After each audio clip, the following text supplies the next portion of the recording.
కానీ నేను ఇవాళ ఈ వేదికగా ఇంతకుముందు ఆయన నాకు సవాల్ ఇస్తుంది కాబట్టి నేను చెప్తున్నా, సవాల్ ఇస్తున్న ఆయనకే చెప్తున్నా, నీకు నిజంగా ఇప్పుడు అందరూ మెన్షన్ చేస్తున్నా ఏదైతే దేవునూరు అటవీ భూముల పక్కన ఆ దేవునూరులో నీవు దొంగతనంగా నీ బినామీ పేరు మీద నీవు భూములు కొన్నవా లేదా? ఆ భూములకు నీవు ఒక జీతగాని పెట్టుకొని గత నెల వరకు కూడా గత సీజన్ల వరకు కూడా వ్యవసాయం చేయించినవా లేదా? రోజు నీ అల్లుడు అక్కడికి వచ్చి నువ్వు నీ అల్లుడు నీ కుటుంబం వచ్చి చూసుకుంటున్నావా లేదా?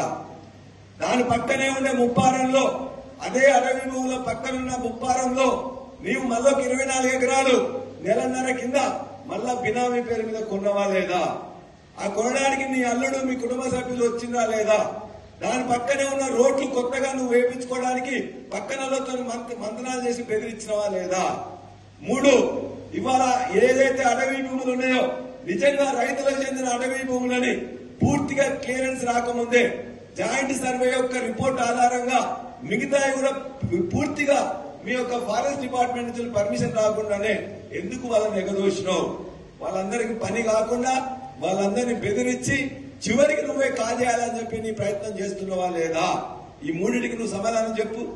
ఖచ్చితంగా నీ యొక్క బినామీలు అక్కడ ఉన్నారా లేదా? ఆ దేవునూరు గ్రామస్తులందరినీ అడుగు, ఆ ముప్పారం గ్రామస్తులందరినీ అడుగు.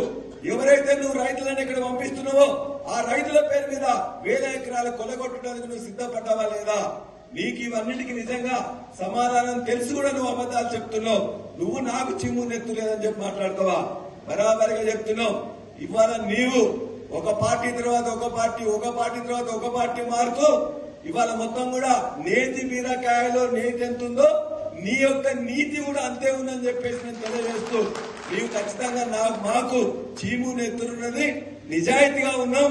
కేసీఆర్ గారు తెలంగాణ ఉద్యమంలో మాకు ఏవైతే పోరాటం నేర్పిండో నిజాయితీ నేర్పిండో ఆ నిజాయితీతోనే నీకు కూడా హెచ్చరిస్తున్నాం.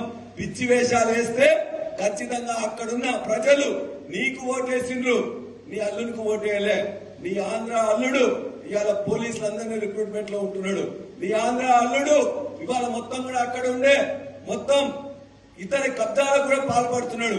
నీ ఆంధ్ర అల్లుడు మొత్తం రెవెన్యూ డిపార్ట్మెంట్ మొత్తం గుప్పిట్లో పెట్టుకున్నాడు. అక్కడున్న రోడ్లన్నీ కూడా మిగతా కార్యకర్తలకు ఇవ్వకుండా నువ్వు వేసుకుంటున్నావు. ఇటువంటి పిచ్చి పనులు చేసుకుంటూ మొత్తం కూడా నీ ఆంధ్ర అల్లులతో ఇక్కడ దోపిడీ చేపిస్తూ మేమిచ్చిన గులాబీ విజయాన్ని ఇలా వాళ్ళకి తాకట్టు పెట్టుకొని భూములను తుంచుకున్నామని చేస్తూ నాకు చింపునెత్తులేదని చెప్పి మాట్లాడతావా? జాగ్రత్త బిడ్డ. ఖచ్చితంగా అన్నింటి కూడా నిరూపిస్తాం. నీ యొక్క మొత్తం కూడా నువ్వు వేసుకున్న ముసుగును కూడా తొలగిస్తామని చెప్పి కూడా నేను హెచ్చరిస్తా ఉన్నా.